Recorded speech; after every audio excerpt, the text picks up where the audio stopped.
আমি কি আপনি কি আমরা সকলেই পেটের এই ক্ষুধামন্দা দূর করার জন্য, দেহ ও মনকে সুস্থ রাখার জন্য, সুস্থ দেহ সুস্থ মনে শক্তি যোগানোর জন্য আমরা যা খাই তা কৃষকের কঠোর পরিশ্রমের দ্বারা উৎপাদিত ফসল।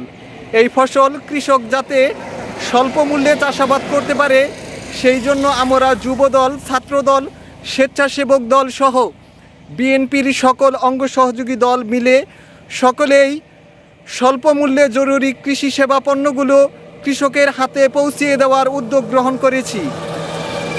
ইতোমধ্যে জনাব তারেক রহমান রাষ্ট্র কাঠামো মেরামতের যে ৩১ দফা ঘোষণা দিয়েছেন তার মধ্যে কৃষি খাতের কথা স্পষ্টভাবে উল্লেখ করা আছে। এই জন্য জনাব তারেক রহমানকে বলা হয় গরিবের কৃষক এবং দিন দুঃখীর প্রধানমন্ত্রী।